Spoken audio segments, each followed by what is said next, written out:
billahi minasyaitonir rajim. Bismillahirrahmanirrahim. Assalamualaikum warahmatullahi wabarakatuh. Alhamdulillahirabbil alamin wassalatu wassalamu ala asyrafil anbiya'i wal mursalin wa ala alihi wa sahbihi ajma'in. Allahumma iftah alaina hikmataka wa anshur alaina min khazaini rahmatika ya arhamar rahimin. Rabbi shrah li sadri wa yassir li amri wahlul 'uqdatam min lisani yafqahu qawli. Allahumma faqihna fid din wa 'allimna at-ta'wil wahdina ila siratikal mustaqim siratal ladzina an'amta 'alaihim minan nabiyyin wasiddiqin wasyuhada'i wassalihin wa hasuna ulaika rafiqa ya arhamar rahimin. Subhanaka la 'ilma lana illa ma 'allamtana innaka antal alimul hakim. Amin ya rabbal alamin. Apa khabar sidang penonton sekalian? Selamat pagi, sabahul khair, good morning diucapkan kepada rancangan sahabat-sahabat setia rancangan Tanyalah Ustaz Biar Tahu Jangan Keliru. Alhamdulillah, pertama-tamanya sama-sama kita panjatkan kesyukuran kita kepada Allah Subhanahu Wa Taala kerana dengan izinnya Allah Subhanahu Wa Taala memanjangkan usia kita, mempertemukan kita pada pagi ini untuk episod baru dalam rancangan Tanyalah Ustaz Biar Tahu Jangan Keliru. Alhamdulillah sudah betul sekalian, bertemu lagi kita untuk edisi 7 Mac 2023 bersamaan 14 Sya'ban 1444 Hijrah. Lebih kurang 2 minggu sahaja lagi kita akan bertemu dengan bulan yang kita rindui, yang dicintai oleh para orang-orang yang beriman, iaitu bulan Ramadan Al-Mubarak. Allahumma ballighna Ramadan, amin ya rabbal alamin. Jadi alhamdulillah sudah betul sekalian, seperti biasa rancangan Tanyalah Ustaz Biar Tahu Jangan Keliru, kita membawakan topik-topik yang cukup menarik untuk sama-sama kita bincangkan, sama-sama kita fahami, dan insya-Allah di dalam satu potongan hadis mafhum sabdaan baginda SAW, yang halal itu jelas, yang haram itu juga jelas, dan di antara keduanya itu dinamakan sebagai syubhah. Dan insya-Allah pada pagi ini kita akan sama-sama mempelajari berkaitan dengan syubhah. Apakah itu yang dimaksudkan dengan syubhah? Dan masih lagi ramai daripada kalangan kita yang dengan sewenang-wenangnya mengambil perkara-perkara syubhah ini dilakukan di dalam kehidupan seharian mereka. Dan insya-Allah ini yang kita akan bincangkan, dan bagi menjawab setiap soalan yang diajukan oleh sahabat-sahabat penonton, bersama dengan saya pada pagi ini salah seorang tokoh fiqh di Malaysia yang tidak lagi orang kata apa, sudah pun dikenali oleh ramai. Siapa lagi? Tidak lain tidak bukan yang berbahagia Al-Fadil Profesor Madya Datuk Dr. Muhammad Izhar Arif kita. Assalamualaikum Datuk. Waalaikumsalam warahmatullahi. Segak Datuk pada pagi ini dengan spek mata baru tu. Alhamdulillah. Nampak muda tu sidang penonton sekalian. Jadi insya-Allah sidang penonton sekalian, seperti biasa ada sebarang soalan yang ingin diajukan kepada kami, boleh untuk terus berhubung dengan kami di talian 1800 881677 ataupun menerusi laman media sosial rasmi kami di Facebook Tanyalah Ustaz TV3, insya-Allah. Jadi sebagai permulaannya lah, kita semua sudah sedia maklum tentang tajuk kita berkaitan dengan syubhah. Namun mungkin ada di kalangan penonton kita yang masih lagi kurang faham apakah sebenarnya yang dimaksudkan dengan syubhah ini, dan juga apakah di antara konteks perbincangan kita pada pagi ini. Jadi jom sama-sama kita mendengar sedikit mukadimah, pendahuluan awal daripada yang berbagai Datuk kita. Silakan Datuk. Terima kasih. Bismillahirrahmanirrahim. Alhamdulillah wassalatu wassalamu ala Rasulillah wa ala alihi wa sahbihi ajma'in. Rabbi syrah li sadri wa yassir li amri wahlul 'uqdatam min lisani yafqahu qawli, amma ba'du. Yang saya kasihi dai, para penonton yang dirahmati Allah Subhanahu wa taala. Di pagi yang mulia ini, pertama sekali kita kena bersyukurlah kerana Allah pilih kita untuk berada dalam satu majlis ilmu, walaupun ia dalam bentuk syashah, dalam bahasa Arab panggil syashah, dalam bentuk orang kata apa, skrin, ya, tetapi kita tetap berada dalam rahmat Allah, kerana Nabi SAW menyebut dalam hadis, man salaka tariqan yaltamisu fihi ilma sahalallahu lahu tariqan bi ilal jannah, atau kama qala. Sesiapa saja yang mempermudahkan urusan ilmu, pasti Allah akan mudahkan urusan dia untuk masuk dalam syurga Allah Azza wa Jalla. Tambahan pula, kita ini sedang menonton satu program yang diminati ramai, Tanyalah Ustaz ni. Dah lama dah program ni, yang mana ia akan menyebabkan kita insaf, kita belajar sesuatu, kita jadi nak tahu halal dan haram. Hari ni kita belajar tentang syubhah, yang mana syubhah itu jelas dijelaskan oleh Nabi SAW, al-halalu bayyinun wal haramu bayyinun wa bainahuma umurun mushtabihat, atau kama qala. Halal itu jelas, Bagi contoh Allah Taala sebut ya ayyuhallazina amanu kulu mimma fil ardi halalan thayyiba. Allah kata makanlah wahai umat Islam, wahai manusia, makanlah makanan yang halal lagi suci. Satu. Nombor dua, Allah Taala jelas bagi tahu haram makan wa hurima alaikumul maitah. Dia haramkan kepada kamu bangkai. Dua. Nombor tiga, di antara halal dan haram itu ada perkara-perkara syubhah. Perkara ini yang perlu kita faham. Apa itu syubhah? Syubhah adalah sesuatu yang kita confuse. Kita tak faham. Kita tak tahu sama ada ia halal atau haram.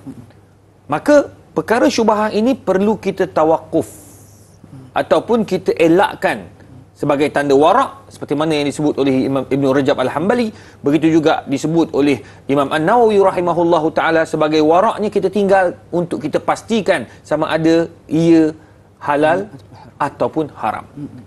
Ini prinsip yang dipegang oleh para ulama. Okey. Cuma menariknya apabila ulama jelaskan lagi bahawa syubhah itu terbahagi kepada empat. Syubhah terbagi kepada empat. Pertama, asyubhah aridah. Dia panggil syubhah yang mendatang. Syubhah mendatang ini dia menyebabkan kita was-was. Kita bukan ni okey tak okey. Kita pergi luar negara kan, nak makan. Ni okey tak okey. Halal tak halal. Tengok orang dia macam tak berapa nak halal mana. Contoh begitu. Kita tengok lain macam. Maka itu dipanggil syubhah aridah. Asalnya kita boleh makan. Asalnya okey. Tiba-tiba dia datang kepada kita rasa macam ini macam tak berapa nak bagus. Ini rasa macam tak berapa nak halal. Kena pastikan dulu halal atau tidak. Ya, sebab apa? Sebab benda itu berada dalam lingkungan kepala kita bahawa benda ini boleh membawa kepada haram. Na'uzubillah. Itu nombor dua, tuan-tuan yang dikasihi sekalian, asyubhat allati tu'assir fi usul i'tiqad. Dia panggil syubhah-syubhah yang boleh kacau kita punya akidah ni. Na'uzubillah. Duk sibuk fikir Allah ni ada ke tak ada. Na'uzubillah, jangan duk fikirlah macam tu tuan-tuan. Ada. Saya jumpa 2-3-4 orang dah duk fikir. Duk fikir pelik-pelik. Jangan duk fikir benda pelik-pelik ni. Jangan duk fikir macam mana nak tengok Allah Ta'ala. Allah ni ada ke tak ada. Kalau Allah ada ni macam mana bentuk dia. Jangan duk fikir. Itu semua syubhah yang boleh kacau kita punya akidah. Na'uzubillah. Yang ketiga, tuan-tuan yang dikasihi sekalian, dia panggil asyubhah allati tusarriful qulub wal uqul anil huda wal haq. Syubhat yang boleh menyebabkan kita ini kita punya orang apa? Hati kita berubah. Akal kita berubah. Sebagai contoh, syubhah-syubhah yang boleh menyebabkan hubungan jadi tak baik. Kita ada was-was, kita ada syak, ragu kepada seseorang. Itu panggil syubhah juga. Contoh ada orang macam semalam ada orang datang jumpa, dia cakap tentang apa tahu? Dia was-was kepada seseorang. Dia macam ada ragu-ragu pada seseorang. Itu dipanggil syubhah yang boleh menyebabkan hati kita berubah. Na'uzubillah. Kan? Itu nombor 3. Nombor 4, dia panggil apa? Dia panggil asyubhah al-ammah allati tuaddi ila furqatin bainal muslimin. Syubhah yang boleh menyebabkan pergaduhan antara orang Islam. Sebagai hari ni kalau kita tengok dalam Facebook, dalam Instagram, dalam ni lah media sosial ni, macam-macam cerita keluar. Macam-macam benda yang boleh meragukan kita. Ini dia panggil syubhah yang perlu pada pembuktian. In ja'akum fasiqun binaba'in fatabayyanu. Datang apa-apa khabar daripada orang fasik, Facebook, Instagram, benda-benda yang tak jelas, yang tidak ada rujukan yang tepat, maka itu dipanggil syubhah. So elakkan daripada kita duk menyebarkan benda yang tak betul. Takut-takut kita termasuk daripada 4 jenis syubhat ini. So elakkanlah. Na'uzubillah. InsyaAllah. Jadi terima kasih Datuk di atas pencerahan awal berkaitan dengan syubhat tu. Rupa-rupanya bukan hanya sekadar berkaitan dengan makan dan minum, juga berkaitan dengan akidah dan juga konsep yang mampu untuk memecah belahkan umat Islam. Jadi benda ni perlu kita sama-sama hindarkan dan juga jauhi, insya-Allah. Jadi Datuk, kita teruskan perbincangan kita pada pagi dengan meraihkan soalan daripada sahabat Facebook kita, daripada Puan Sal Rasid Cici. Assalamualaikum Datuk dan Waalaikumsalam warahmatullahi. Bagaimana kaedah penentuan syubhah menurut pandangan Imam Asy-Syafi'i dan Ahli Sunnah wal Jamaah? Mohon perkongsian ilmu dia Datuk. Terima kasih. Biar tahu, jangan keliru. Silakan Datuk. Baik, macam saya katakan tadi, ya, hatta Imam An-Nawawi rahimahullahu taala, Imam Ibn Rajab Al-Hambali daripada mazhab Hambali jelas menegaskan bahawa perkara syubhah ini boleh berlaku dalam 4 perkara. Pertama, macam saya katakan tadi, syubhah yang boleh menyebabkan kita was-was. Syubhah yang terdapat dalam akidah. Syubhah yang terdapat dalam syariat. Syubhah yang terdapat dalam akhlak. Dia 4 ni. Kalau kita nak tahu bagaimana kita nak menghadapi syubhah-syubhah ini, maka tak dapat tidak fasalu ahla dzikri in kuntum la ta'lamun. Kena bertanya kepada pakar kalau kamu tak tahu. Jadi macam saya katakan tadi, syubhah yang boleh menyebabkan kita was-was. Al-yaqin la yuzalu bisyak.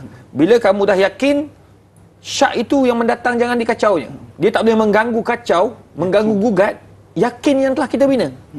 Jadi benda-benda syubhat ini cuba kita elakkan dengan apa? Keyakinan. Macam mana nak yakin? Fasalu ahla dzikri in kuntum la ta'lamun. Kalau tak tahu tanya. Yang kedua, contoh yang kedua. Dalam Ahli Sunnah wal Jamaah, benda-benda syubhat ini perlu kita elakkan. Ya, sekiranya kita merasakan perkara ini boleh membawa kepada syirik. Syubhat, tinggalkan. Benda-benda yang confusing. Ni boleh tak boleh? Dulu kalau kita tengok tilik-tilik nasib kan. Tilik nasib yang kita percaya kepada kahin, ya, kepada orang yang saya duk tengok macam-macam ni. Ini semua ni boleh membawa kepada lari dari akidah kita. Nauzubillah. Jadi itu sebabnya elakkan lebih baik. Sekarang ni lagi dahsyat. Kita just boleh tengok secara online. Kalau dulu pergi kat mall, dia ada mesin-mesin yang kita bayar berapa ringgit dah. Lepas tu dia akan tengok kita punya nasib. Ini semua ni elakkan. Walaupun benda teknologi moden. Walaupun kaedah-kaedah moden. Elakkan. Sebab apa benda ni? Boleh merosakkan kita punya akidah. Jadi dalam hal ini, untuk kepastian, bertanyalah kepada pakar. Macam kita kat Malaysia, siapa pakar-pakarnya? Mufti. Rujuklah mufti negeri. Tolonglah hormat para mufti kerana mereka ini bukan mudah. Mereka nak tentukan suatu hukum, nak keluarkan suatu hukum, nak keluarkan suatu fatwa-fatwa yang baru, sehinggalah mereka benar-benar berbincang bersama ahli muzakarah mereka. Wallahu a'lam. Insya-Allah. Jadi itulah dia, kita perlu menghormati mufti-mufti kita kerana mengeluarkan satu hukum itu bukan satu perkara yang mudah, dan juga seperti mana kata Datuk tadi, cukup membahayakan sekarang ni anak-anak muda kita pula Datuk dengan pendedahan kepada gadget-gadget dan juga aplikasi-aplikasi semata yang mampu kadang-kadang tak tahu rupanya itu mampu membawa kepada kesyirikan dan juga kepada kesesatan akidah itu sendiri. Betul. Jadi insya-Allah mudah-mudahan kita mengambil cakna tentang perkara ini insya-Allah. Jadi jom kita beralih dengan soalan berikutnya daripada Puan Sahziatus Siddiq. Assalamualaikum Datuk dan Naim. Assalamualaikum warahmatullahi. Bagaimana hukumnya seseorang sebagai rider penghantar makanan atau barangan? Contohnya menghantar makanan yang tidak halal kepada pelanggan, dan contohnya gubahan hadiah sempena Valentine Day kepada orang bukan Islam. Bagaimana jika kita sebagai Muslim, jika melakukan sedemikian, adakah segala pendapatan upah itu juga dikira sebagai syubhah? Mohon pandangan Datuk. Terima kasih. Silakan Datuk. Baik, pertama sekali kita sebagai orang kata apa, sebagai rider, ya, bawa makanan, bawa orang, ya. Pertama sekali kita mesti betulkan niat. Saya bawa makanan untuk mencari rezeki. Saya menjadi rider untuk mencari rezeki. Saya menjadi driver taksi untuk mencari rezeki. Saya orang kata apa? Saya bawa e-hailing juga untuk mencari rezeki. Tak kisahlah nak bawa orang ke, bawa makanan ke. Tapi bila berlaku sesuatu yang kita tak dapat nak elak, kita tak dapat elak. Contoh, orang ni dia naik teksi kita ataupun naik kita punya kereta setelah ditempah untuk ke tempat maksiat. Maka kita la yukallifullahu nafsan illa wus'aha. Kita tak tahu. Kecuali dia memang terang dia kata saya nak pergi buat maksiat ni. Tolong bawa saya. Tak payah. Itu tak boleh. Tapi sekarang ni dia tak bagi tahu. Dalam app semua dia tak bagi tahu nak buat apa, nak pergi mana. Itu satu. Nombor dua, sama juga macam makanan. Kita ni telah ditempah untuk mengambil makanan. Kita pun tak tahu makanan tu halal atau tidak. Kan? Maka dalam hal ini kita tidak bertanggung dosa, tak menanggung dosa sebab kita bekerja membawa pelanggan, membawa makanan. Maka dalam hal ini dia tidak berdosa. Ya, dia tak berdosa. Tapi kalau dia jelas-jelas nampak itu untuk mengambil arak sebagai contoh, dia boleh tolak dan dia boleh reject. Kalau boleh reject. Kalau dia tak tahu, tak boleh nak buat apalah. Itu bukan dia punya dosa. InsyaAllah. Jadi boleh dimaafkan sekiranya tidak tahu tentang suatu perkara itu ataupun barangan yang ini bawa tersebut. Jadi insyaAllah mudah-mudahan terjawab soalan tersebut. Banyak lagi kita akan buatkan, banyak lagi kita akan bincangkan berkaitan dengan syubhah ni. Jadi jom sama-sama kita jangan mensyubhahkan diri kita dengan mengelirukan diri kita. Kita berhenti berehat seketika. Jangan ke mana-mana, teruskan kekal bersama dengan kami. Tanyalah Ustaz biar tahu. Jangan keliru, kembali sebentar saja lagi insya-Allah.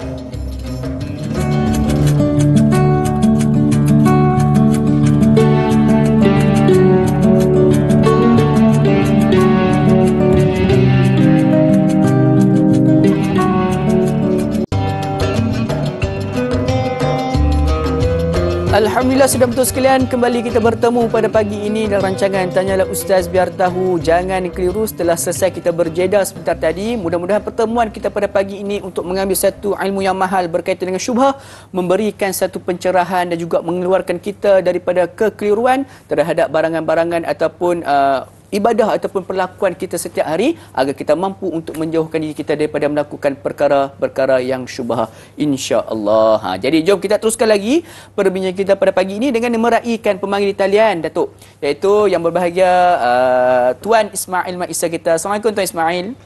Waalaikumsalam warahmatullahi wabarakatuh, Dai dan Datuk. Ya, apa khabar Tuan Ismail?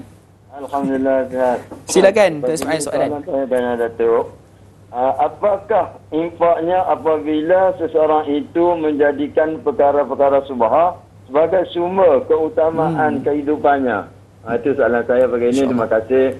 Assalamualaikum warahmatullahi wabarakatuh. Waalaikumsalam warahmatullahi wabarakatuh. Terima kasih Tuan Ismail atas soalan. Saya tambah sedikit Datuk pada soalan ni berkaitan dengan sebagai contoh dia YouTuber pada hari ini yang mengambil perkara-perkara yang syubhah untuk diiklankan dalam channel mereka Datuk. Bagaimana Datuk? Silakan. Okey. Perbuatan mengambil sesuatu yang syubhah ini makruh. Apabila kita tahu benda tu baik dan memberi kemanfaatan kepada umat Islam, kepada seseorang dan sebagainya, maka berbuat baik itu adalah tanggungjawab semua. Ma la yatimul wajib illa bihi fa huwa wajib. Kalau benda tu kalau tak buat, kita tak bersama-sama buat, maka jadi wajib. Nampak? Kalau benda tu confirm membawa kepada kebaikan, wajib kita tunaikan. Itu satu.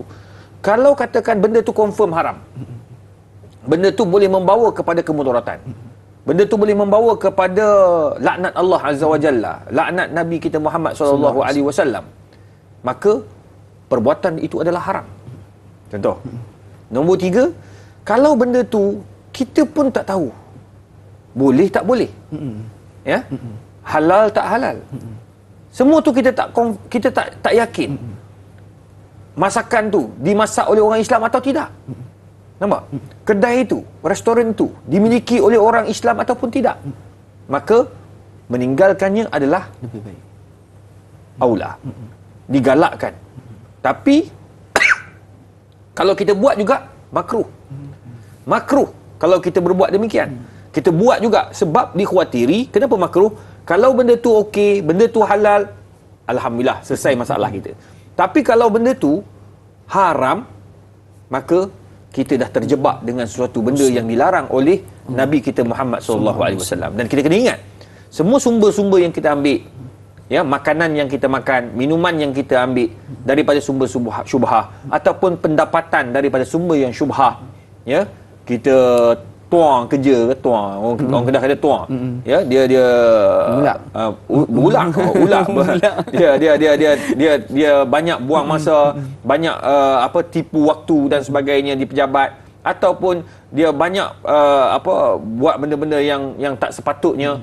Maka ingat, ayullah min nabata min haram fannaru aula bihi. Nabi SAW sebut, tubuh badan kita yang membesar, yang yang hidup berasaskan daripada sumber yang haram, maka nerakalah tempat mereka. Jadi oleh sebab itu ulama-ulama terdahulu, ya, sangat tegas dalam bab-bab pengambilan sumber-sumber makanan, minuman dan sebagainya, dikhawatiri kita terambil benda yang haram. Wallahu alam. Allahu Akbar. Jadi perlu kita jauhi, walaupun hukumnya makruh, mampu juga membawa kita kepada perkara yang haram. Jadi kalau kita lihat suatu benda itu kita tak yakin ada tu, kita perlulah merujuk kepada pakar-pakarnya agar kita dapatkan jalan penyelesaian dan juga jawapannya. Jadi insya-Allah mudah-mudahan terjawab soalan daripada Tuan Ismail kita. Kita nak beralih dengan pemanggil berikutnya daripada Kak Yat. Assalamualaikum Kak Yat. Waalaikumsalam. Da'i Cak. Lama Da'i Cak tak ada dalam Oh, TV. alhamdulillah, itu dekat-dekat sangat tarikh dah. Dia jauh sikit. Silakan Kak Yat soalan pagi ni insya-Allah. Terima kasih Da'i. Assalamualaikum Ustaz. Waalaikumsalam. Soalan Kak Yat Ustaz. Terkadang Kak Yat ni rasa dilema sebab Kak Yat dulu pernah kerja dengan satu bank dan kami terlibat dengan security Ustaz. Tapi Kak Yat deal untuk akaun-akaun yang bukan akaun yang, maknanya akaun-akaun tertentu, tak termasuk yang akaun yang kita maklum yang memang terlibat dalam subhan ni Ustaz. Jadi Kak Yat nak tahu bagaimana pendapatan Kak Yat masa tu Ustaz. Dan Kak Yat terkadang terfikir, adakah subhan ni sama dengan subahat Ustaz? Dan lagi satu Ustaz, Kak Yat nak tanya, kita selalu dengar bila kita makan benda ni akan jadi darah daging. Adakah darah daging ni maksudnya hati kita tu akan rosak atau amalan kita tidak diterima Ustaz? Itu saja soalan Kak Yat Ustaz. Terima kasih Ustaz. Assalamualaikum. Waalaikumsalam warahmatullahi wabarakatuh. Terima kasih Kak Yat. Dua soalan pagi ni. Syubhah adakah sama dengan subahat? Yang keduanya adalah berkaitan dengan soalan yang itulah yang kedua tu. Silakan Datuk. Pertama sekali, adakah syubhah itu sama dengan bersubhat? Dia nak kata sama tak sama, nak kata tak sama pun hampir sama. Tapi sebenarnya syubhat ini adalah suatu benda yang kita tak jelas, halal atau haram. Okey, boleh atau tak boleh. Manakala bersubhat, kita membantu orang untuk buat benda yang baik ataupun benda yang tak baik. Dua-dua pun boleh berlaku. Okey. Cuma sekarang kita fokus kita pada syubhat, benda yang kita tak jelas. Macam tadi Kak Yat bagi tahu dia terlibat dengan perbankan dan masa tu perbankan tidak patuh syariah sebagai contoh. Dan Kak Yat terlibat dengan transaction ataupun pekerjaan yang ada melibatkan sumber-sumber yang tak jelas masa tu ataupun jelas-jelas haram. Macam mana dengan pendapatan Kak Yat? Dr. Yusuf Al-Qaradawi dia jelaskan, apabila kita bekerja ketika itu kita tidak tahu sama ada sumber pendapatan itu ataupun pekerjaan kita itu tambah-tambah di perbankan masa itu tidak dikuatkuasakan dengan baik, dengan betul mengenai fatwa-fatwa semasa berkaitan tentang transaction halal dan haram dalam perbankan masa tu. Dan kita terlibat, ramai yang terlibat zaman-zaman awal kan. Maka pendapatan mereka ini dikira sebagai syubhah. Bila syubhah, mereka perlu bersihkan dengan zakat, bersihkan dengan sedekah, bersihkan dengan infak. Ini pandangan Dr. Yusuf Al-Qaradawi. Tapi pada hari ini fatwa telah jelas. Yang itu haram, yang ni tak boleh, yang ni tak dibenarkan, yang ni perlu yang ni perlu diambil perhatian, berhati-hati dengannya. Maka tuan-tuan dan puan, apabila kita dah terlibat, kita masuk juga dan kita memilih untuk mengambil pekerjaan yang haram itu, maka pendapatan kita jadi haram. Jadi macam Kak Iyad tadi, jawapannya ia termasuk daripada apa yang difatwakan oleh Dr. Yusuf Al-Qaradawi, bahawa dia termasuk daripada golongan-golongan yang awalnya jahiliah, zaman jahiliah. Yang kedua, dia termasuk daripada orang yang tak tahu. Yang ketiga, dia dah berada dalam situasi yang tidak jelas, maka pendapatan dia itu perlu dibersihkan dengan zakat. Dan saya yakin Kak Iyad dah bayar zakat, Kak Iyad dah bersihkan dengan baik, insya-Allah tidak ada masalah. Insya-Allah. Jadi yang soalan kedua tu Datuk, adakah darah daging yang dimasukkan dalam hal itu merujuk kepada hati? Ya Datuk. Okey, adakah darah daging yang dimasukkan itu termasuk dari hati? Dia termasuk semua komponen. Ayulah bin nabata min haram. Umum yutlaq ala umumi. Bila Nabi sebut umum, tubuh badan, hati pun terlibat, menyebabkan hati jadi keras, kata Imam Al-Ghazali rahimahullah, dan dijelaskan oleh Syekh Jamaluddin Al-Qasimi dalam Mau'izatul Mukminin tentang hati. Bila kita banyak sangat makan benda yang haram, banyak sangat makan benda-benda yang tidak jelas, yang syubhah yang mana akhirnya dapatan menunjukkan bahawa ia haram, na'udzubillah kan, maka menyebabkan hati itu jadi keras. Orang nasihat tak mau dengar, ya, nak dapat hidayah payah, ya. Yang kedua, susah nak dapat ilmu. Itu sebabnya Imam Syafi'i rahimahullah apabila ternampak betis, dalam riwayat betis ada yang kata nampak buku lali perempuan, ya, yang bukan mahramnya, menyebabkan ingatannya dia lemah. Fasyakautu al-waqi ala su'i hifzi fa arsyadani ala tarkil ma'asi. Maka Imam Waqi' gurunya kata jangan tengok maksiat, sebab maksiat itu menyebabkan kita tak boleh nak terima ilmu. Fal ilmu nurun wan nuru la yuqbal minal 'asi. Ilmu itu cahaya, dan cahaya takkan dapat menerima maksiat. Jadi ini menunjukkan bahawa benda-benda macam ni boleh mengganggu juga pada pemikiran dan hafalan kita terhadap ilmu. Jadi maknanya syubhah ini dia melibatkan semua. Yang Nabi SAW anggap ia termasuk daripada tubuh badan, darah daging yang menjadi makanan api neraka, wa iyazbillah. InsyaAllah. Jadi darah daging itu juga bukan hanya merujuk kepada hati, bahkan juga kepada seluruh tubuh badan juga. Jadi mudah-mudahan terjawab kedua-dua soalan daripada Kak Ayat kita sebentar tadi, insyaAllah. Jadi alhamdulillah kita menerima lagi panggilan berikutnya, Datuk, daripada Tuan Haji Tukinon. Assalamualaikum Tuan Haji Tukinon. Waalaikumsalam warahmatullahi wabarakatuh. Ustaz dan Datuk, saya Haji Tukinon. Ya, apa khabar Haji Tukinon? Persoalannya gini Ustaz. Silakan. Kita cari kerja sekarang memang kerja susah lah Ustaz kan. Lagi satu macam sekarang ni banyak sangat cubaan. Jadi saya nak tanya Ustaz, adakah doa seseorang tu tak diterima oleh sebab hasil daripada subahah? Contohnya dia kerja tempat arak Ustaz. Jadi macam mana ya Ustaz kandangannya? Kalau dia tak kerja, dia tak boleh makan. Jadi dia terpaksa kerja tempat arak tadi itu. Itu saja soalannya Ustaz dia. Terima kasih. Assalamualaikum. Waalaikumsalam warahmatullahi wabarakatuh. Berkaitan dengan orang yang bekerja mungkin di kedai serba neka. Kadang-kadang hasil pada syubhah dekat doa tak termakbul tu. Memang terdapat hadis Nabi SAW yang mana Nabi menjelaskan ada orang datang dalam keadaan asy'asa aghbara, dalam keadaan dia bermusafir, nampak tanda-tanda musafir tu, nampak kusut, masai, dan berdoa kepada Allah Subhanahu Wa Taala. Ya, bila dia berdoa, ya Rab, ya Rab, ya Rab, tapi tak diterima oleh Allah. Maka Nabi sebut, macam mana Allah nak terima doa kamu? Ya, mat'amuhu min haram wa masyarabuhu min haram, ya, wa malbasuhu min haram, fa anna yustajabu lizalik. Makanan daripada sumber haram, minuman daripada sumber haram, pakaian daripada sumber haram, macam mana Allah nak terima doa kamu? Ya Rab, ya Rab, ya Rab, macam mana Allah nak terima? Sebab sumber kamu tu daripada yang haram. Maka apa yang saya boleh katakan pada Tuan Haji Tukimon, bahawa orang yang bekerja di tempat-tempat syubhah itu, dia tak termasuk dalam hadis tadi. Sebab hadis tadi jelaskan haram. Jelas Nabi kata daripada sumber yang haram. Maka kalau orang tu bekerja di tempat-tempat syubhah, maka dia perlu meyakinkan bahawa apa yang dia kerjakan itu bukannya benda yang haram, tetapi perkara-perkara yang harus, yang dibenarkan. Cuma ada lontaran-lontaran luar, dia panggil syubhah aridah. Benda-benda luar mengatakan ini syubhah. Maka bila syubhah, benda yang tak jelas, hukumnya tak jelas, maka dia perlu bersihkan rezeki dia, pendapatan dia dengan zakat. Cuma bila Haji Tukimon sebut, bekerja, payah sekarang ni, dia kerja dengan syarikat arak. Dia kerja bawa lori arak.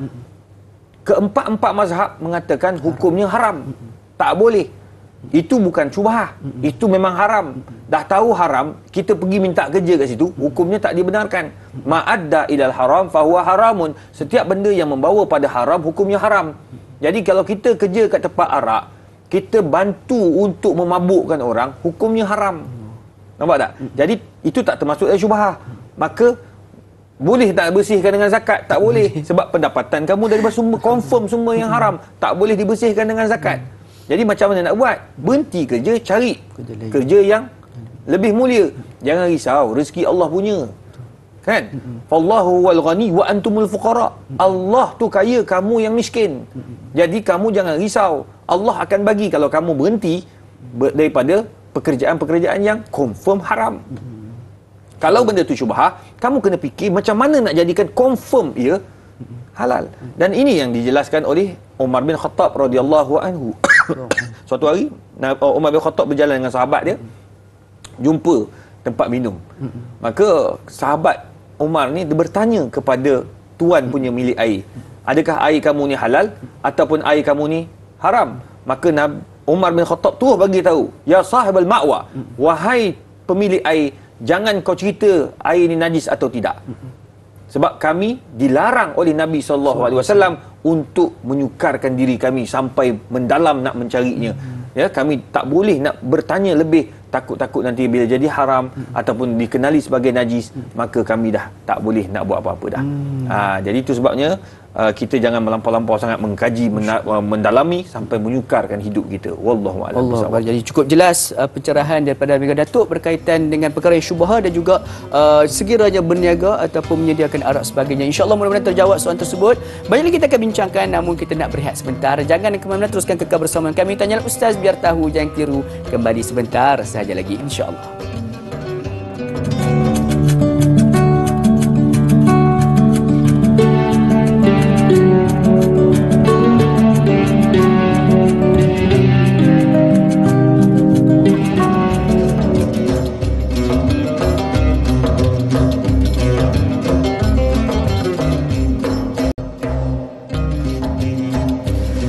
Alhamdulillah, saudara betul sekalian, kembali kita bertemu pada pagi ini dalam rancangan Tanyalah Ustaz biar tahu, jangan keliru. Sama-sama kita mengambil ilmu yang cukup mahal berkaitan dengan perkara yang syubhah. Mungkin kita sudah pun jelas berkaitan dengan perkara yang halal, kita pun sudah jelas berkaitan dengan perkara yang haram. Jadi pada pagi ini mudah-mudahan kita jelas tentang perkara-perkara yang syubhah dan juga larangan-larangan dan juga gesaan daripada Nabi SAW untuk kita sama-sama menghindarkan juga menjauhkan diri kita daripada melakukan perkara-perkara tersebut, insya-Allah. Kepada sahabat-sahabat, saudara serumpun kita yang sedang menyaksikan menerusi live Facebook kita pada pagi ini, seperti biasa jangan lupa untuk tekan butang suka, butang like tu banyak-banyak, dan juga kita kongsikan ilmu yang kita dapat pada pagi ini dengan menekan butang kongsi. Jom sama-sama kita sebarluaskan ilmu yang kita dapat pada pagi ini berkaitan dengan perkara yang syubhah kepada seberapa ramai yang boleh, insya-Allah. Mudah-mudahan kita mendapat manfaatnya.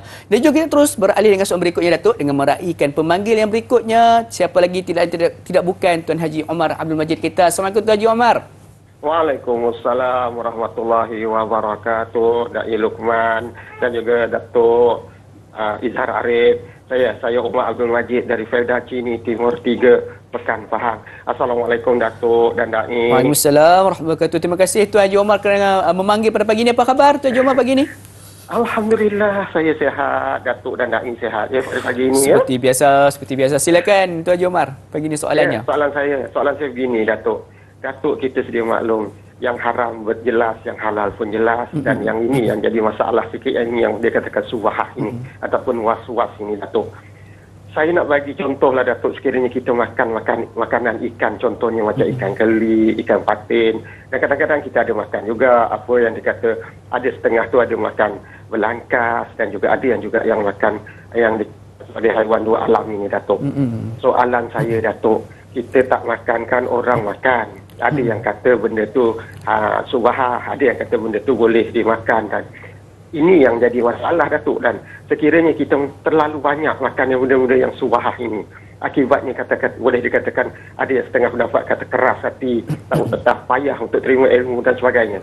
Soalan saya, bagaimanakah caranya sekiranya kita nak mengelak, sedangkan benda tu kita makan selalu dah daripada kecil kita makan. Contoh ikan keli, ikan patin yang diberi makan makanan yang tak bersih. Jadi kita dah tahu, nak tinggalkan payah juga, Datuk. Jadi apa cara kita nak mengelak selain daripada tak makan benda-benda begitu yang disebut sebagai, ada juga yang kata benda tu jalanlah, kena kuarantin dulu, macam ikan keli itu diberi makan yang tak bersih. Jadi bagaimana cara kita nak mengelak supaya kita dah tak makan kan orang makan, bukan semua tak makan. Jadi jadi masalah besar situ pula, Datuk. Jadi bagaimana cara kita nak mengelak ini, supaya nak tinggal terus tu tak boleh. Jadi bagaimana kalau ada kaedah terbaik untuk kita mengelak daripada benda-benda yang subhah ini kita makan ni, Datuk. Itu soalan saya, Datuk dan Da'i. Terima kasih banyak, Datuk dan Da'i. Assalamualaikum. Waalaikumsalam warahmatullahi wabarakatuh. Terima kasih Tuan Haji Omar.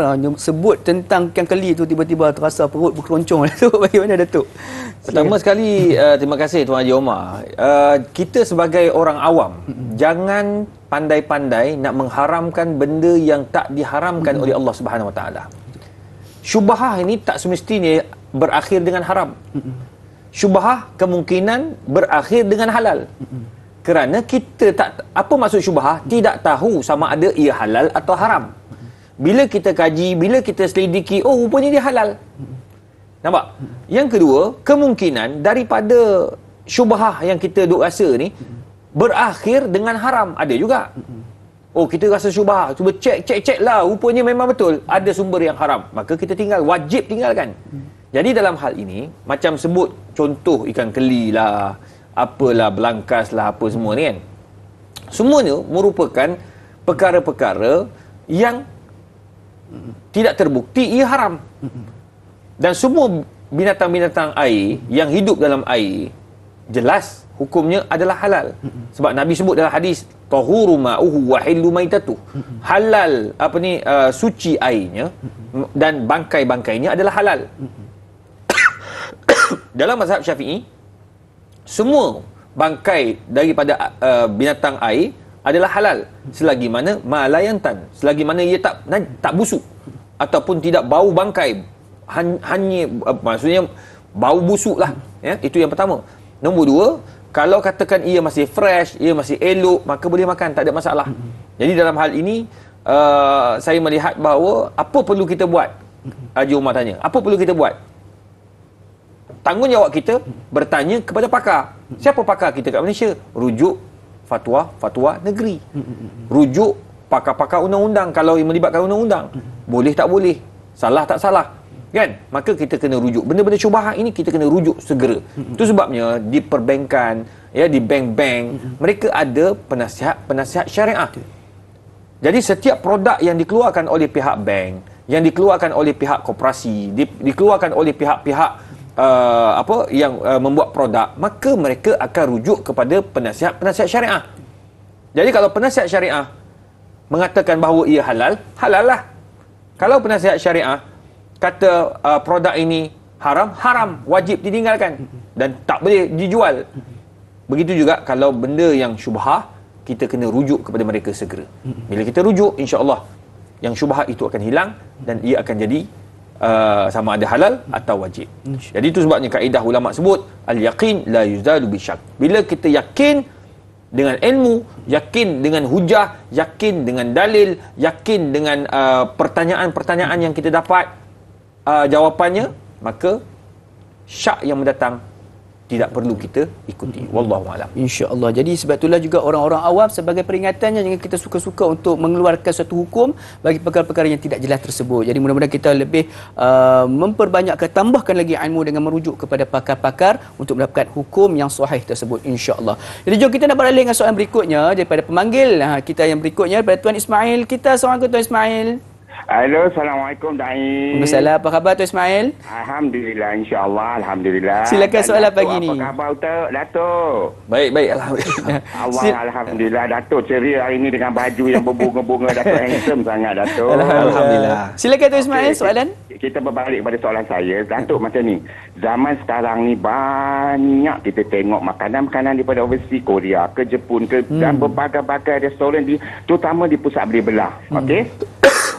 Jadi soalan saya, kadang-kadang kita tengok pemilik tu kita tak pasti Muslim ke non-Muslim ke, kita tak pasti. Kadang-kadang kita tanya, you have a halal certificate, dia kata excuse me, kita tak ada, dia kata, tetapi kita halal. So yang pertama saya minta apa hukum dalam Islam kan, jika kita tengok tukang masak tu bertatu, berantai besar, dan juga bertatu di tangan, bertatu di sini, kadang yang hantar makanan pun bertatu. Okey, tapi kalau saya minta, kalau seperti saya berpengalaman, saya akan minta dia bungkus makanan tu, dan insya-Allah saya bila saya buang tu, saya kata ya Allah izinkan aku buang ni kerana-mu, kerana apa, kalau saya bagi dekat orang tu makan benda tak halal juga, saya berdosa. Jadi yang keduanya, boleh tak saya cadangkan kerajaan sekarang ni adakan satu undang-undang, sesiapa yang nak berniaga bukan non-Muslim, pastikan dia itu halal untuk dimakan oleh orang Muslim. Contohnya, kadang-kadang kita tengok pekerja-pekerja depan semua orang-orang Muslim kita bertudung, dia ambil pandai. Tapi bila kita pergi ke tanah, kita tengok yang masak tu adalah non-Muslim. Kita pasti kalau Muslim takkan ada bertatu, takkan berantai yang panjang. Dan saya minta pencerahan daripada Datuk dalam melalui TV. Assalamualaikum. Waalaikumsalam. Terima kasih Tuan Ismail kita. Satu soalan yang menarik, nak dikaitkan juga dengan pork free tu. Adakah pork free itu telah pun mengatakan bahawa ni kedai memang halal? Okey. Sekarang ni kita sebab saya tengok soal contoh yang diberi oleh Tuan Haji Ismail tadi banyak, ya. Okey. saya pergi satu-satu.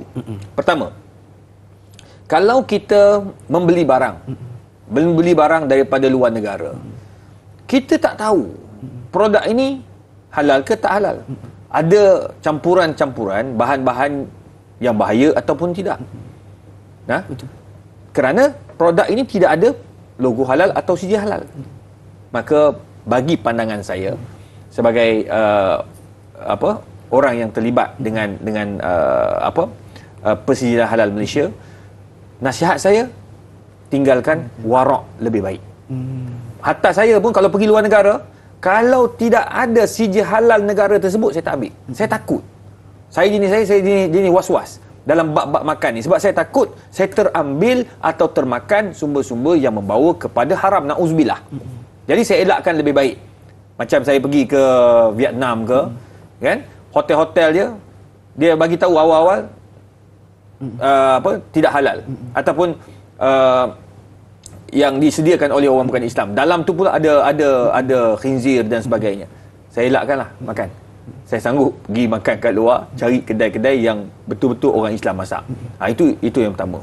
Maksudnya kalau kita tak tahu produk tu halal atau tidak. Nombor dua, kalau kita pergi restoran. Pergi restoran yang masak tu bertatu. Zaman sekarang ni bertatu kadang-kadang di Islam. Di Islam betul benda tu haram, tapi masalahnya dia dah masuk Islam. Asalnya dia bukan Islam. Dia tattoo tu zaman dia sebelum Islam. Jadi tu sebabnya kita kena tanya restoran ni ada sijil halal ke tidak. Kalau tidak ada, tukang masaknya orang Islam ke tidak. Kalau pun bukan Islam, kita kena tahu dalam tu pemiliknya adalah orang Islam ataupun tidak. Kalau pemiliknya juga bukan Islam, maka ia termasuk daripada syubhah. Bila syubhah, tinggalkan lebih baik. Sebab kita tak tahu ayam tu diambil daripada syarikat mana. Adakah syarikat itu dapat sijil halal atau tidak. Kalau sijil syarikat itu tak ada dapat sijil halal ataupun mungkin disembelih oleh orang yang bukan Islam, na'uzubillah, benda tu confirm haram, cuma kita tak tahu. Maka oleh sebab yang demikian, tinggalkan lebih baik. Ini dipanggil warak. Tapi kalau kita makan, adakah kita berdosa? Kalau kita makan benda tu confirm halal, insya-Allah selamatlah kita.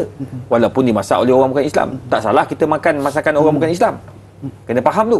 Dia yang penting adalah ingredient masakan tu. Bahan tu. Tu kena ingat, ya. Kita tak salah untuk makan makanan orang bukan Islam. Cuma pemilik tu kena pastikan semua ingredient itu daripada sumber-sumber yang halal. Jadi nasihat saya lah kepada semua, kalau katakan produk-produk ini tidak ada sijil halal ataupun kita pun tak tahu sama ada ia halal atau tidak, tinggalkan lebih baik, dan ia adalah warak. Menurut dalam mazhab Syafi'i, Imam Nawawi jelas-jelas memaklumkan ia adalah lebih baik. Syekh Jamaluddin Al-Qasimi dalam mazhab Syafi'i juga menjelaskan bahawa tinggalkan lebih baik. Imam Al-Ghazali juga pun sama juga jelaskan tinggalkan lebih baik. Kerana apa? Nak jaga warak dan memastikan yang kita tak termakan sumber-sumber yang haram. Manakala sijil halal nak wajibkan semua sijil halal kat Malaysia ni oleh kerajaan, itu satu usaha yang kita sedang sama-sama meminta agar pihak kerajaan melihat kepada kepentingan sijil halal Malaysia. Tapi alhamdulillah saya melihat JAKIM, Jabatan Agama Islam Negeri-Negeri, begitu aktif untuk memperkenalkan, memperkasakan persijil halal Malaysia. Dan kita nak bagi semua produk-produk ini digalakkan ambil sijil halal segera. Hotel-hotel dapat sijil halal, kedai-kedai makan dapat sijil halal, agar kita orang Islam di Malaysia ini makan dengan tenang. Wallahualam. Jadi insya-Allah kita doakan kerajaan kita dapat melaksanakan perkara ini dengan efisien, insya-Allah. Insya-Allah, mudah-mudahan negara Malaysia ini mampu untuk menjadi hub halal yang terbaik di seluruh dunia, insya-Allah. Jadi saudara sekalian, balik kita akan bincangkan berkaitan dengan syubhah, namun kita berhenti berehat seketika. Kembali sebentar saja lagi, tanyalah Ustaz, biar tahu jangan keliru, insya-Allah.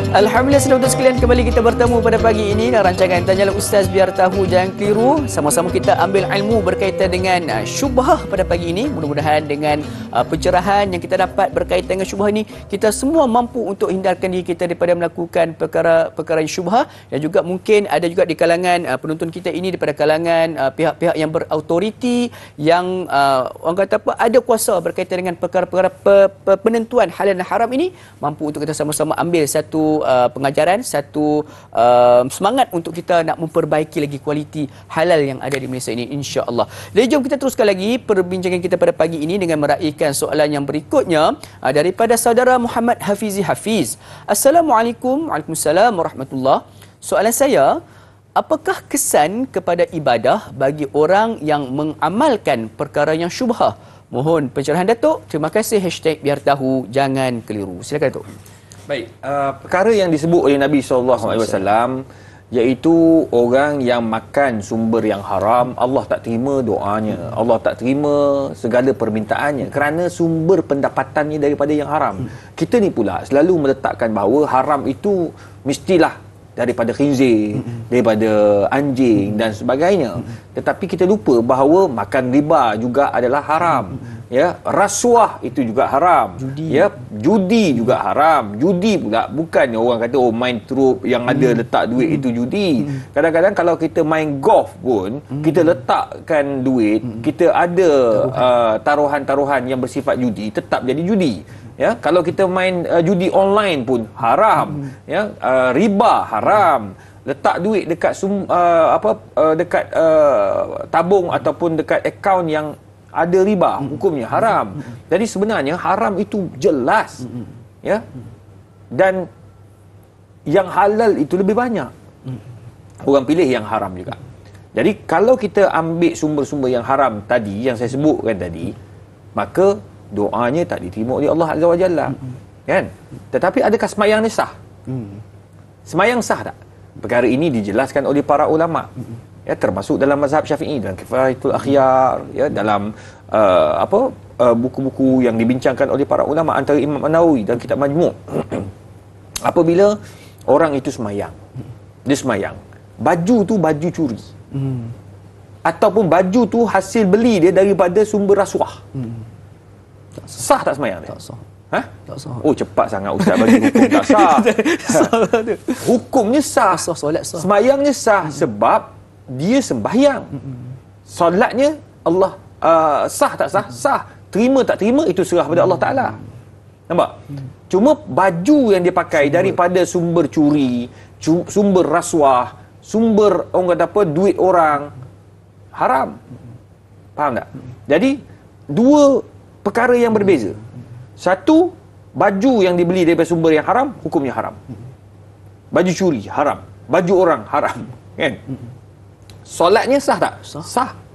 Cuma Allah terima tak terima, itu serah pada Allah Ta'ala. Kalau ikutkan pada hadis Nabi SAW, Allah tak terima doanya. Sebab solat itu adalah doa. Semayang sah, tapi adakah Allah terima? Wallahu a'lam. Ikutkan kepada hadis, Allah tak terima. Na'udzubillah. Jadi itu sebabnya elakkan daripada benda yang syubhah, elakkan benda yang haram, wajib tinggalkan.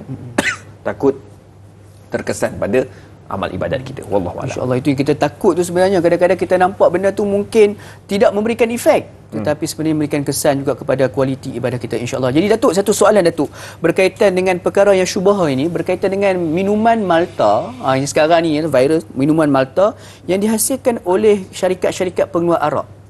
Kadang-kadang ada juga di kalangan anak-anak kita lah yang mengambil ataupun terbeli minum-minum macam ni dan sudah pun minumnya.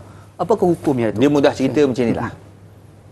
Kalau minuman itu daripada syarikat yang mengeluarkan arak, yang mengeluarkan minuman yang diharamkan oleh Islam, maka kita wajib tinggalkan.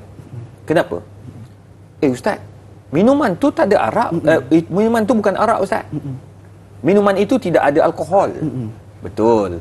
Tetapi kita khawatir, kita sebagai orang Islam, kita khawatir percampuran bahan-bahan, percampuran peralatan. Lepas tu sumber penghasilan itu. Sebab syarikat itu syarikat pengeluaran arak. Modal modal dan sebagainya, maka ma'adda idal haram fahuwa haramun. Setiap benda yang membawa pada haram, hukumnya haram. Saya tak pastilah sama ada produk yang disebutkan tadi ia adalah produk yang betul-betul daripada sumber yang haram. Wallahu alam. Itu perlu kepada penyemakan dan perlu kepada rujukan kepada pakar.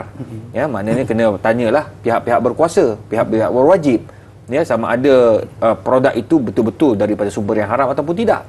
Jadi apa yang boleh saya katakan sebagai konsep yang semua boleh pegang, pertama, kalau produk itu dihasilkan oleh syarikat yang mengeluarkan sumber haram, tinggalkan. Sebab kita khawatir kenapa? Pertama, kita khawatir barang itu bercampur bahan-bahannya. Yang kedua, bercampur peralatannya. Yang ketiga, sumber modal daripada perkongsian yang haram dengan yang halal, maka jadi syubhah.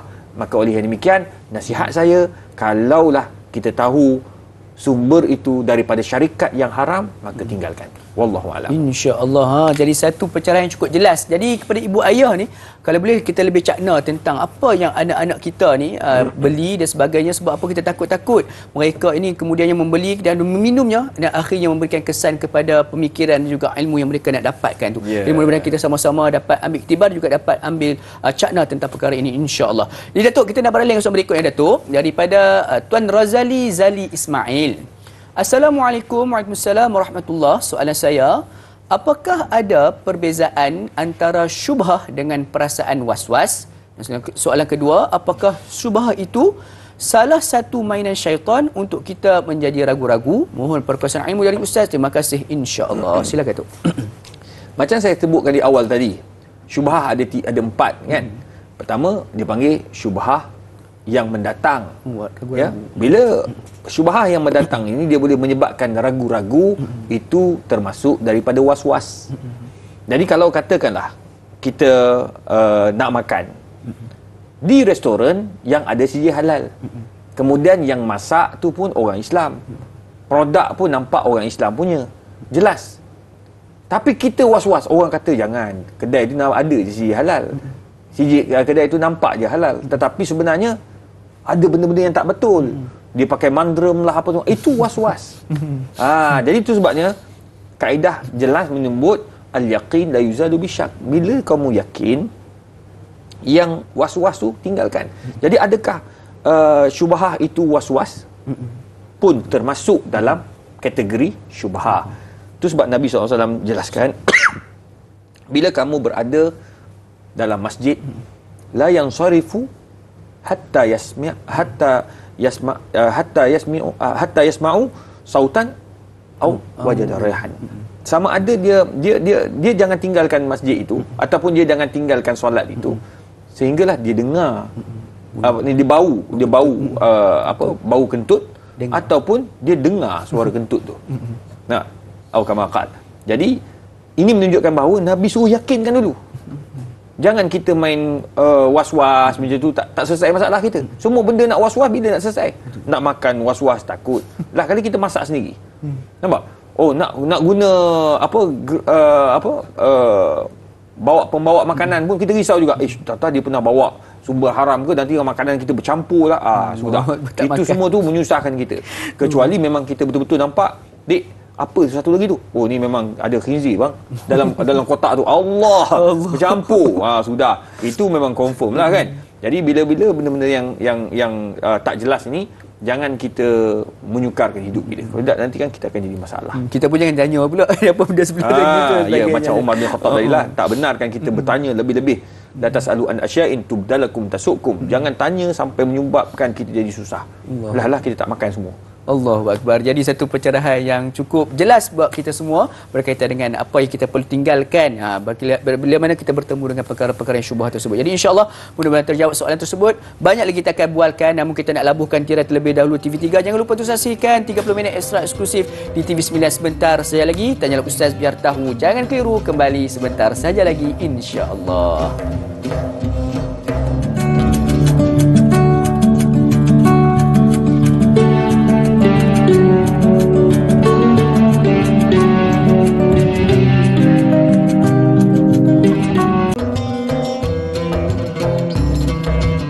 Alhamdulillah, sudah betul sekalian, kembali kita bertemu pada pagi ini dalam rancangan Tanyalah Ustaz Biar Tahu. Jangan keliru menerusi TV9 dekat di hati. Alhamdulillah, terima kasih kerana masih lagi kekal bersama dengan kami sehingga ke saat ini. Mudah-mudahan pertemuan kita pada pagi ini kita semua dapat mengambil pencerahan, kita semua juga dapat mengambil ilmu yang baru berkaitan dengan perkara syubhah. Walaupun ilmu ini sudah lama, namun mungkin di kalangan kita masih lagi yang tidak tahu berkaitan dengan syubhah ini. Mudah-mudahan pertemuan kita pada pagi ini mengeluarkan kita semua daripada kekeliruan tentang perkara syubhah ini, insya-Allah. Ada sebarang soalan yang ingin diajukan seperti biasa, boleh untuk terus berhubung dengan kami di talian 1800-881-677 ataupun menerusi laman media sosial rasmi kami di Facebook Tanyalah Ustaz TV3, insya-Allah. Jadi Datuk, kita teruskan lagi Datuk perbincangan kita pada pagi ini dengan meraihkan soalan berikutnya daripada sahabat Facebook kita pada Kak Juzabidi. Assalamualaikum Datuk dan Naim. Wassalamualaikum warahmatullahi. Saya mendapat hadiah hamper barangan makanan dari luar negara yang tidak mempunyai logo halal. Bolehkah saya memberi kepada jiran sebelah rumah yang bukan beragama Islam? Apakah hukum memberi makanan yang tidak halal atau diragui halalnya kepada orang bukan Islam? Mohon pencerahan Ustaz. #biar tahu, jangan keliru. Silakan Datuk. Baik, satu persoalan yang baik. Ramai yang tanya saya ni. Dia kata, Ustaz, kita negara majmuk. Kan? Ada kawan yang bukan Islam, ada kawan yang berbilang kaum dan mereka bukan beragama Islam. Jadi bila hari perayaan, diorang hantarkan hamper. Dalam tu ada produk-produk daripada luar negara. Tidak semua produk daripada luar negara itu haram kerana mereka tak declare pun sama ada ia gunakan sumber haram ataupun tidak. Oleh sebab itu kita sebagai orang Islam, kita nak pastikan nak makan sesuatu bahan yang diyakini halal. Jadi bila kita dapat hamper produk coklat lah apa semua daripada sumber yang tak jelas, daripada luar negara, boleh tak nak bagi kepada kawan kita yang bukan Islam? Boleh, tak ada masalah. Kerana ia bukan lagi sumber yang haram. Kecualilah memang arak. Dalam hamper tu ada arak, 2 botol arak. Bila kaji, rupanya harga dia boleh tahan. Kalau dua-dua tu kalau jual-jual dekat 1,000. Boleh tak nak bagi kepada orang bukan Islam hadiah, ataupun kita jual kepada orang bukan Islam dengan harga 50% potong, dapat duit pula. Itu haram. Kerana apa? Semua perkara, semua bahan, semua makanan atau minuman yang membawa pada haram, hukumnya haram kita jual. Haram kita makan, haram kita minum, haram kita jual, haram kita hadiahkan, tak boleh. Maka apa kata Nabi SAW? Subhu alal batha. Buang arak itu di atas permukaan bumi agar semua tidak dapat memanfaatnya. Tapi kalau katakan bahan itu syubhah, kita tak tahu halal atau tak, kita bagi pada orang bukan Islam, tak salah. Boleh dibenarkan. Tidak ada masalah sekiranya kita tidak tahu ataupun syubhah, bagi tak ada masalah. Tapi kalau tahu haram, jangan kita bagi, lebih baik kita buang dalam tong sampah. InsyaAllah mudah-mudahan terjawab soalan tersebut. Kita beralih dengan soalan berikutnya, insyaAllah. Datuk, berkaitan dengan kedai serba nikah ni Datuk. Kadang-kadang ada orang yang di tempat kedai serba nikah itu ada juga produk-produk yang haram, yang jelas keharamannya. Sebagai seorang pekerja, ini kita nak ambil kepada sudut syubhah yang pendapatan Datuk. Adakah rezeki yang diambil itu halal ataupun haram Datuk? Okey, dibincangkan oleh ulama, antara Dr. Wabah Az-Zuhaili mengenai bekerja di tempat-tempat yang majoriti ataupun kebanyakan produknya adalah daripada sumber ataupun produk yang halal untuk kegunaan orang Islam. Kalau itulah keadaannya, tidak ada masalah, kerana kita bekerja dekat kedai serba nikah yang hampir 90% atau 95% adalah halal. Hanya 5% saja sumber yang tak betul, iaitu arak sebagai contoh. Dia ada di satu kawasan kecil ada jual arak untuk orang bukan Islam. Itu tak salah. Kerana apa? Kita bekerja untuk jual barang-barang keperluan orang Islam. Maka tidak ada salah untuk kita bekerja kat situ. Cuma yang tanggung dosa letakkan bahan tu ataupun sumber yang haram dalam kedai itu adalah pemilik ataupun siapa saja yang bersaham untuk membuka kedai serba nikah itu. Jadi kena ingatlah, kita orang Islam, kalau kita ada sumber ataupun ada saham dekat situ, walaupun sikit, kita akan tanggung dosa. Pekerja tak tanggung sebab pendapatan dia okey tu, tak ada masalah. Sebab apa? Dia bekerja dekat kedai-kedai serba nikah, supermarket, mall yang besar-besar kan. Kita sebagai cashier je. Kita sebagai jaga barang ya. Kita tak jaga pun bahagian arak. Yang jaga bahagian arak tu orang bukan Islam. Jadi kita tidak ada kaitan dekat situ. InsyaAllah. InsyaAllah mudah-mudahan memberikan satu pencerahan kepada kita dan juga memberikan satu kelegaan lah bagi pekerja-pekerja di kedai serba nikah, insyaAllah. Jadi jom kita beralih dengan soalan berikutnya dengan meraihkan pemanggil di talian daripada Suzy Ahmad. Assalamualaikum. Assalamualaikum. Waalaikumsalam warahmatullahi wabarakatuh.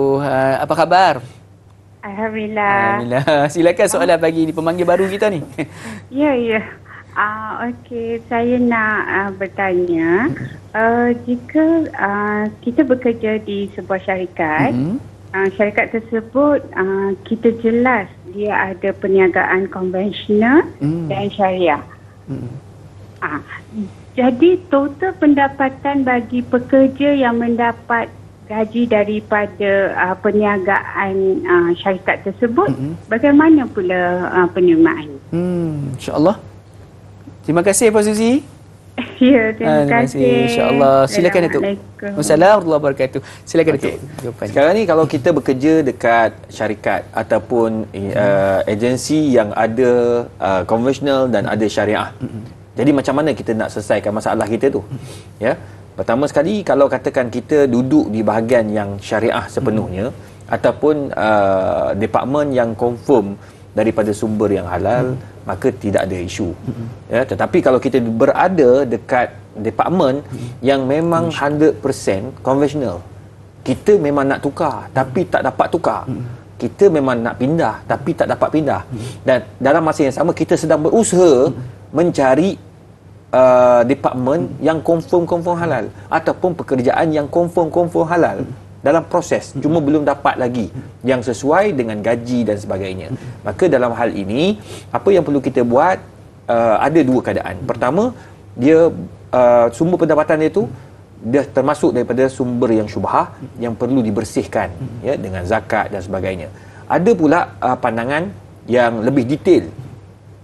Kita kena pisah-pisahkan berapa peratus daripada kita punya pendapatan tu daripada syarikat tu, berapa peratus yang halal, berapa peratus yang haram. So kita akan potong daripada kita akan kira-kirakan kita punya gaji tu, berapa persen yang kita kena bersihkan, berapa persen yang tak perlu. Jadi itu lebih detail lah, lebih teknikal. Kalau dalam bab-bab ini, kalau nak tahu macam mana nak bersihkan, pergi ke pusat zakat dan lembaga zakat.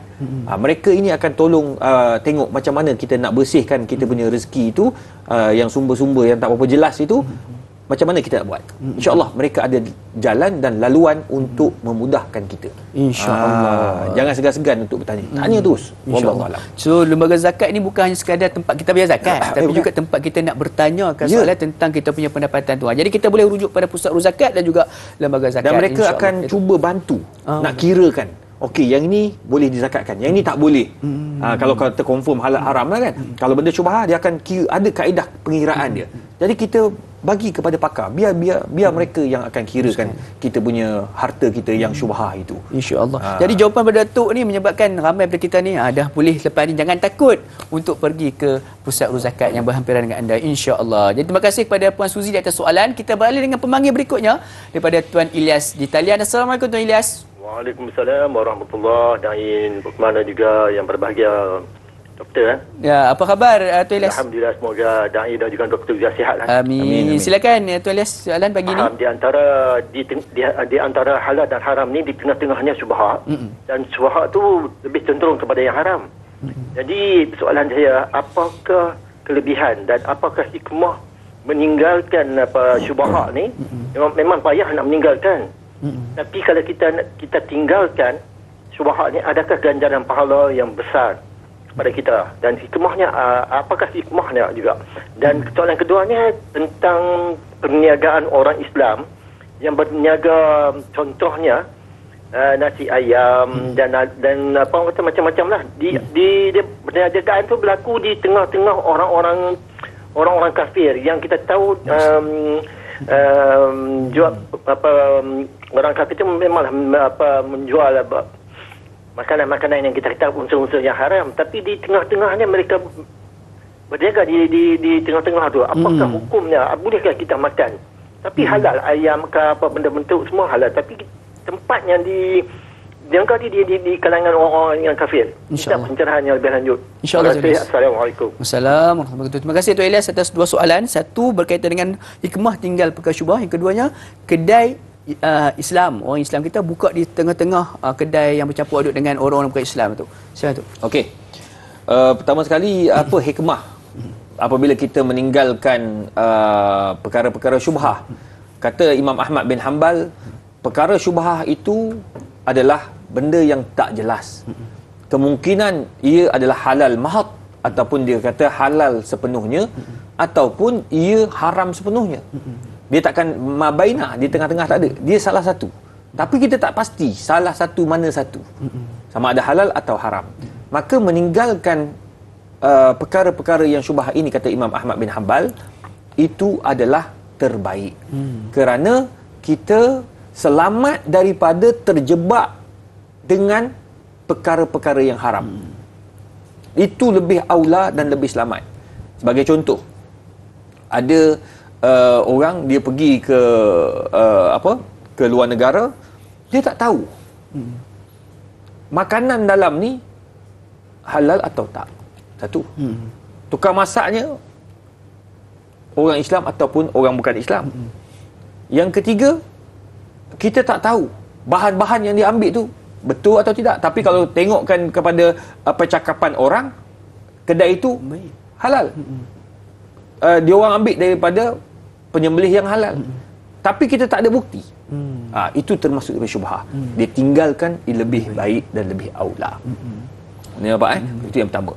Jadi bila kita tinggalkan sumber-sumber yang syubhah ini, apa faedah dia? Iaitu kita mendapat pahala warak. Pahala warak bermaksud kita mengambil pahala untuk menjauhkan kita daripada perkara-perkara yang maksiat ataupun perkara-perkara yang haram. Dapat pahala kita. Tapi kalau kita nak makan juga, kita ambil juga, maka kita termasuk daripada orang yang tidak orang kata apa? Tidak tidak termasuk daripada orang yang tidak mahu menyukarkan diri dia. Macam tadilah hadis Umar bin Khattab, yang mana Umar kata jangan bagi tahu kami sama ada air itu najis ataupun tak. Kami nak minum je. Tapi kalau kamu bagi tahu kata najis, maka kami dah tak boleh minum. Kami pun dia susah. Sebab sekarang ni air tu confirm tak najis. Sebab tengok tu bersih, elok. Tapi bila kamu tanya, mulalah dia kata dia melalui air sekarang, dia ada laluan sini, laluan sini. Mula kita jadi was-was pula. Kan? Mula pula kita tanya, air ni awak pakai bersih, awak masak tak? Masak. Bersih. Tapi cuma kami ni pakai apa? Kami pakai penapis. Penapis apa pula? Penapis kami ni kami beli sendiri daripada luar negara. Dapat si halal tak? Tak tahu. Sudah, kita jadi was-was dah nak makan. Jadi menyukarkan kita. Jadi orang yang meninggalkan benda syubhat ini, dia pertama dia dapat pahala lah. Nombor dua, kalau dia banyak sangat banyak sangat bertanya, akan menyebabkan kepada apa? Akan menyebabkan kepada kesukaran dalam hidup dia. Jadi benda ni kena pandailah macam mana kita nak selesaikan masalah ni. Sebab kalau kita buat, kita tak berdosa pun. Ya, sebab benda tu syubhah. Yang kedua, apa tadi yang nombor berkaitan dengan kedai buka dekat tengah-tengah dengan kedai orang Islam. Kita jual benda yang halal. Jual karipap, jual pau, jual kuih tiaw. Tapi duduk dalam lingkungan syarikat ataupun restoran besar yang milik orang bukan Islam. Boleh tak? Boleh, tak salah. Cuma mana kita berdakwah secara masakan. Kalau orang bukan Islam happy makan dengan kita, suka, dia kata apa istimewa makanan ni? Sebab makanan daripada sumber yang halal. Ini salah satu dakwah yang baik. Satu dakwah yang baik, itu yang perlu kita highlightkan di dalam jawapan bagi soalan daripada Tuan Ilyas kita sebentar tadi. InsyaAllah mudah-mudahan terjawab soalan tersebut. Jadi sebelum sekalian, Datuk, banyak kita nak bincangkan, namun kita nak berhenti berehat seketika. Jangan ke mana-mana, teruskan kekal bersama kami. Tanyalah Ustaz biar tahu. Jangan keliru, kembali sebentar saya lagi. InsyaAllah.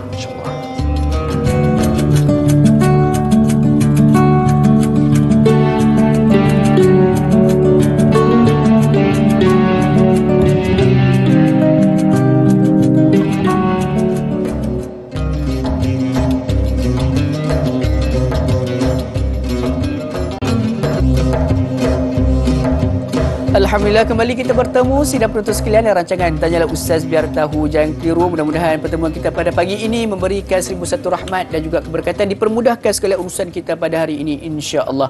Jadi sahabat-sahabat, kita masih lagi membincangkan berkaitan dengan syubhah. Alhamdulillah dalam tempoh 1 jam 30 minit lebih kurang yang kita bersiaran langsung pada pagi ini sudah banyak input-input yang kita dapat, mungkin baru, mungkin lama, yang kita refresh semula.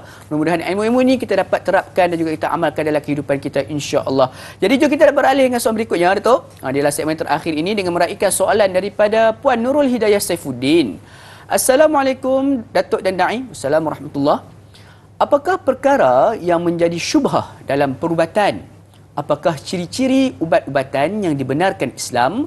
Kerana perbincangan hangat sehingga hari ini ialah ubat-ubatan yang mengandungi unsur-unsur najis atau haram seperti alkohol, dadah, bahan-bahan dari khinzir, lembu dan seumpamanya. Bagaimana penggunaan ubat sewaktu darurat? Sekian, terima kasih. Silakan Datuk. Okey. Kalau kita lihat kepada bab perubatan, perubatan ni dia satu konsep yang lain daripada makanan. Makanan ni dia lebih kepada keperluan. Lebih kepada keperluan, lebih kepada orang kata apa? Kehendak. Jadi nak makan ayam goreng, ayam masak masak merah, masak kari lah, macam-macam, itu tambahan. Kita tak makan pun kita tak mati. Tapi bila sebut bab ubat, kalau tak makan boleh membawa kepada kemudaratan diri, boleh menyebabkan kita sakit, boleh menyebabkan penyakit berjangkit, boleh menyebabkan kita na'udzubillah meninggal dunia. Maka dalam isu ini dipanggil darurat. Ad-darurah tubihul mahdhurah. Bila dalam keadaan darurat, yang haram itu menjadi halal. Harus dibenarkan dalam keadaan tertentu. Masa tu je, masa sakit kita boleh makan, masa sakit kita boleh pakai. Ya, contoh pernah suatu ketika kami mesyuarat pakar bedah otak. Pakar bedah otak atau kepala ni, mereka ada gunakan satu gam. Gam ni dia ada nama lah. Gam ni dia ada dua keluaran. Keluaran yang lama tidak ada khinzir.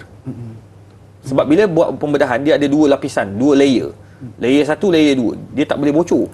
Bocor dia akan menyebabkan kepada sawan. Ni masa mesyuarat lah. Pakar-pakar semua ni.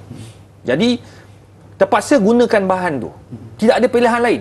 Sebab ada yang daripada lembu, tapi dia punya tak bocor tu 81% rasa saya, bakinya bocor.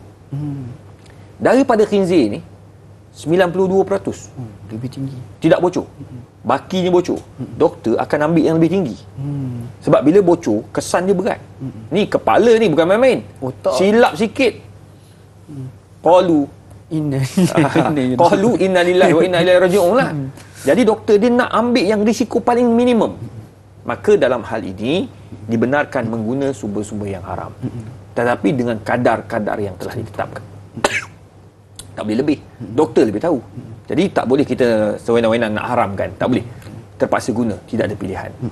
Bila dah ada ubat ataupun bahan lain yang setara hebat dengan yang tadi, maka kita wajib ambil yang halal, tinggalkan yang haram. Jadi dalam bab ubat-ubatan ni dia lain sikit. Sebab ubat-ubatan dia tak ada sijil halal. Dia tidak ada logo halal. Sebab apa? Dia ada kaedah tertentu macam mana nak menentukan hukum produk-produk untuk perubatan. Tapi ingat, tak termasuk kosmetik. Kosmetik tu kena ada sijil halal ataupun kena dapat fatwa jelas daripada mufti-mufti. Sebab kosmetik ni tambahan, bukan bilat. Kalau tak pakai pun tak mati orang tu. Ubat lain. InsyaAllah. Jadi perlu kita tahu perbezaan di antara keperluan juga kehendak itu. Jadi kalau dalam berkaitan perubatan ini lebih kepada keperluan. Jadi ada perkara-perkara yang mampu untuk menghalalkan ataupun mengharuskan perkara-perkara yang telah pun diharamkan dengan kadar yang tertentu. InsyaAllah. Mudah-mudahan terjawab soalan tersebut. Kita beralih dengan soalan berikutnya insyaAllah daripada Mentari Senja. Masya-Allah. Assalamualaikum. Waalaikumsalam warahmatullahi. Apakah jenis-jenis syubhah? Apakah perkara yang syubhah dalam perniagaan? Adakah rokok itu syubhah? Bagaimana syubhah dalam makanan? Sekian, terima kasih. Masya Allah. Satu soalan pendek tapi ada 5 soalan di situ, Datuk. Silakan, Datuk. Jenis-jenis syubhah saya dah bagi tahu tadi. Syubhah dalam akidah, syubhah dalam syariat, syubhah dalam akhlak, dan syubhah aridah, syubhah yang mendatang. Apakah perkara yang syubhat dalam perniagaan? Banyaklah. Kita berniaga, ya, kita berniaga, lepas tu kita tidak tidak telus dalam perniagaan, itu boleh bawa pada syubhah. Mula-mula bawa syubhah, lah bawa pada haram. Itu bahaya. Sama juga macam syubhah dalam perniagaan, kita guna modal orang, ya, kita guna modal orang, tapi kita tak bagikan hak yang sepatutnya kepada orang yang memberi duit, ataupun kita ada benda-benda yang kita tutup, elak daripada kita bagi pada orang lebih, sebab kita nak untung lebih. Syubhah. Orang macam ni tak berkat. Dia kerjalah macam mana pun, dia berniaga lah macam mana, takkan berkat hidup dia. Sebab apa? Dia menipu orang. Walaupun dia menutup di sebalik akaun dan sebagainya. InsyaAllah orang macam ni takkan lama perniagaan dia. Orang yang jaga amanah, dia bagi betul-betul, dia berkongsi rezeki dengan pemodal, dengan orang yang buat kerja, orang yang menjual, dia kongsi rezeki, orang yang betul-betul ikhlas, dia bagikan hak-hak yang sepatutnya, i'ti kulladhi haqqin haqqah, dia bagi kepada orang-orang yang layak. Orang macam ni barakah hidup dia. Sebab apa? Bisnes dia makin naik sebab dia amanah dan dia menghargai orang yang membantu dia. Tu kena ingat tu. Tu dalam perniagaan banyaklah, ya. Nak sebut semua tak sempat. Nombor 3, rokok. Adakah rokok tu syubhah? Saya berpegang dengan fatwa yang dikeluarkan oleh mufti-mufti, sama ada dalam negara dan luar negara, bahawa rokok adalah haram. Rokok adalah haram. Dia tak termasuk daripada syubhah. Wallahualam. InsyaAllah. Jadi mudah-mudahan terjawab soalan tersebut. Ringkas, soalan yang ringkas, jawapan yang ringkas, insyaAllah semuanya akan mudah faham. Dan dengan jawapan-jawapan yang telah pun diberikan oleh Datuk. Alhamdulillah Datuk, sebenarnya kita sudah pun berada di penghujung rancangan. Mudah-mudahan terjawab soalan-soalan yang diajukan oleh sahabat-sahabat penonton kita. Mungkin ada soalan-soalan terjawab tu, insyaAllah boleh merujuk semula kepada pakar-pakar yang lain. InsyaAllah boleh jawab soalan-soalan itu untuk anda. Dan juga Datuk sebagai penghujung ni, sedikit kesimpulan ringkas dan juga bacaan doa ringkas pada bagian Datuk. Baik tuan-tuan dan puan, untuk elak daripada kita terjebak dengan syubhah, apa perlu kita lakukan? Banyakkanlah membaca, banyakkanlah bertanya, banyakkanlah menuntut ilmu, dan banyakkanlah kita menonton rancangan Tanyalah Ustaz sambil-sambil gosok baju, sambil-sambil bawa kereta. Sekarang ni dah boleh. Senang tu. Daripada dengar benda-benda yang tak berfaedah tu, buka Facebook Tanyalah Ustaz, buka Facebook saya, Dr. Muhammad Izhar Arif, buka situ, on. Kita bawa kereta, dengar. Alhamdulillah, kita akan tahulah yang mana baik, yang mana tak baik. Jadi kita kena ingat, Allah Ta'ala sebut, hal yastawil ladzina ya'lamun wal ladzina la ya'lamun. Beza antara orang ada ilmu dengan orang yang tak ada ilmu. InsyaAllah, kalau kita jaga warak kita untuk elak benda-benda yang haram, InsyaAllah kita akan selamat. Kalau kita tinggalkan benda syubhah, juga kita akan selamat. Kalau kita cari yang halal, kita akan selamat. Wallahu a'lamu bissawab. A'udzubillahi minasyaitonir rajim. Bismillahirrahmanirrahim. Alhamdulillahirabbil alamin. Hamdan hamidin, hamdan syakirin. Allahumma faqihna fid din wa 'allimna at-ta'wil. Allahumma yassir wa la tu'assir ya mujibad da'awat. Allahumma ja'alna mahbuban fi qulubil mu'minina wal mu'minat. Wa basyirna bil ghina ila mi'ati wa 20 hasanah. Wallahu khairun hafidha wa huwa arhamur rahimin. Wa sallallahu ala sayyidina Muhammadin wa ala alihi wa sahbihi wa sallam. Taqabbalallahu minna wa minkum. Taqabbal ya karim. Terima kasih. Jazakallahu khairan katsira Datuk di atas perusahaan ilmu pada pagi ini. Mudah-mudahan ilmu kami dapat ini dapat kami terapkan. Mudah-mudahan Allah SWT panjangkan usia Datuk, berikan, kekalkan Datuk dalam kesihatan, insya-Allah, untuk sama-sama saya baluaskan lagi kepada kami semua, insya-Allah. Jadi saudara sekalian, jangan lupa untuk saksikan rancangan Tanyalah Ustaz pada esok hari bersama dengan moderator kita Dai Aiman dan juga ahli panel kita yang berbahagia Al-Fadhil Ustaz Mustafar Mumatsuki yang akan bincangkan topik berkaitan dengan silibus ibadah. Tajuknya pahala memberi pinjaman. InsyaAllah saya dan Luqman mohon maaf sekiranya ada terkurang di mana-mana, terkasar tutur bicara, tersilap tutur kata. Mudah-mudahan kita bertemu lagi di lain episod. Akhir kalam, Assalamualaikum warahmatullahi wabarakatuh. Tanyalah Ustaz, biar tahu, jangan keliru.